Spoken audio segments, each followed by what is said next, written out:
Nightmare Haven fans. Welcome back to another spine-chilling tale from the shadows. Tonight, we're diving into a story sent by one of our anonymous subscribers. A haunting experience from the frozen wilds of Norway. Picture this: a lone guy in a remote cabin, the northern lights blazing overhead, and something not of this world watching him. Is it aliens?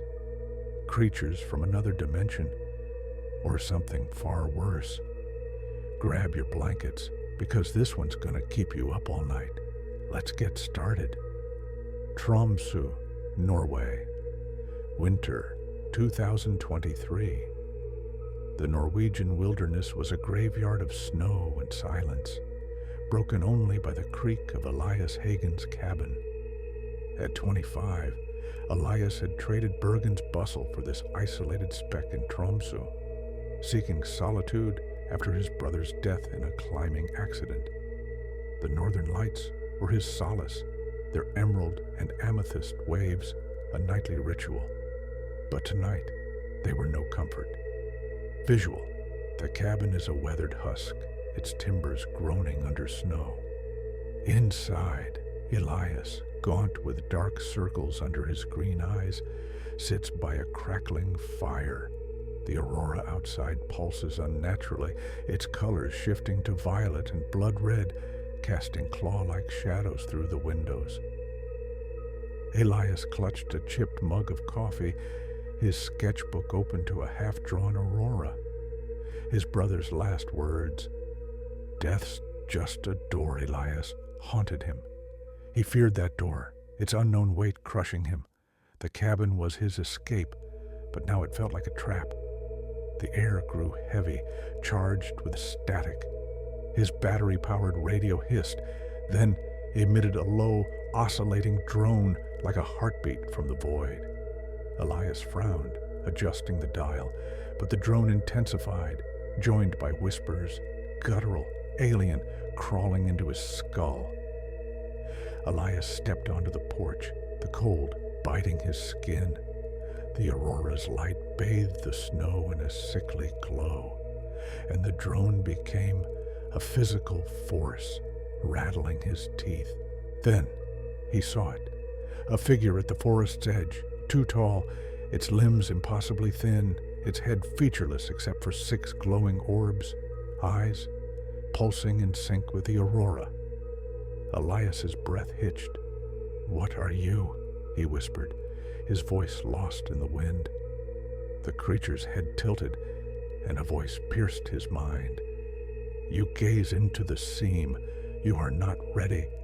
His vision shattered, flashes of a dimensionless void, swirling with countless glowing eyes, a labyrinth of crystalline spires, alive with slithering forms, and his own body unraveling into threads of light, screaming yet serene. He collapsed, snow soaking his clothes. The creature was gone, but the aurora throbbed, and the drone lingered, burrowing into his bones. Elias stumbled inside, locking the door, but the cabin felt wrong.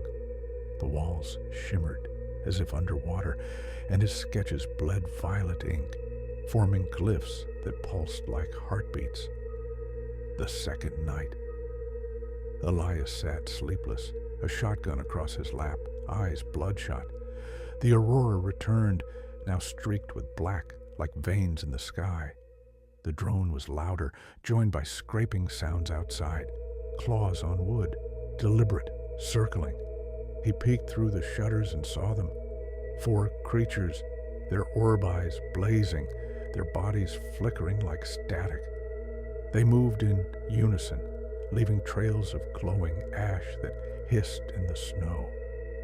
His phone, dead all day, buzzed to life, recording on its own. Elias grabbed it, his voice trembling. "This is Elias Hagen. If you find this, they're not aliens.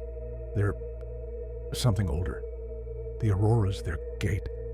The screen flickered, showing his face, his eyes glowing faintly violet.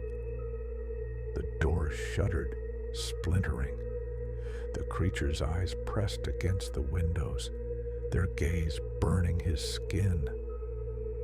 The voice returned.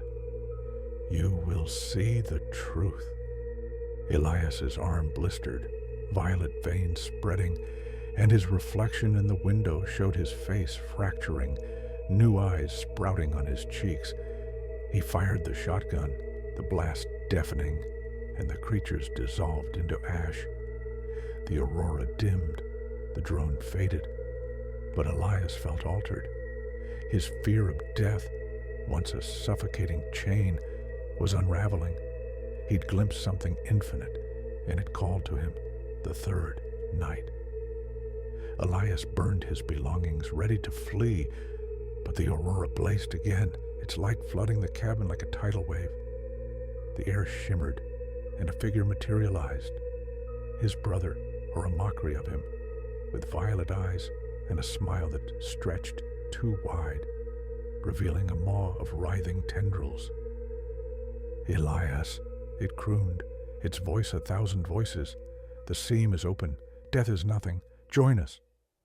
Elias's knees buckled, tears streaming. "You're not him." "We are the eternal," it said, its tendrils grazing his face, burning like acid. "You've seen the void. Become it." His mind broke open. He saw the void again, but now he was one with it, his body dissolving into light, his soul merging with the creature's collective. There was no pain, only revelation. Death was a lie, a mortal illusion. He hungered for the seam's truth. He dropped to his knees, laughing through tears. "I'm not afraid," he said. The figure vanished, and the aurora faded, leaving a silence that felt alive. Epilogue, 8 months later. Elias's cabin was found abandoned, its walls etched with glowing glyphs. His phone, discovered in the snow, held his final video, his violet eyes staring, his voice calm. "They're coming. Don't fear the seam." The footage spread online, fueling rumors of interdimensional horrors tied to the aurora. Elias was seen once, wandering Tromsø's wilds, his gaze serene, his eyes faintly glowing. He spoke to no one, but his presence felt otherworldly, as if he'd crossed a threshold no human should. Under the aurora, a lone figure stood, watching the sky, ready for the void to call again. And that, Nightmare Haven fans, is the terrifying tale of Elias and the aurora's void. Did he meet aliens, interdimensional beings, or something beyond our comprehension? Let us know what you think in the comments. If you loved this story, hit that subscribe button and ring the bell so you don't miss our next chilling release. Got a creepy story of your own? Send it to stories@nightmarehaven.com, link in the description, or drop it in the comments. Want to stay anonymous? No problem, we've got you covered. Until next time, keep watching the skies and sleep with the lights on.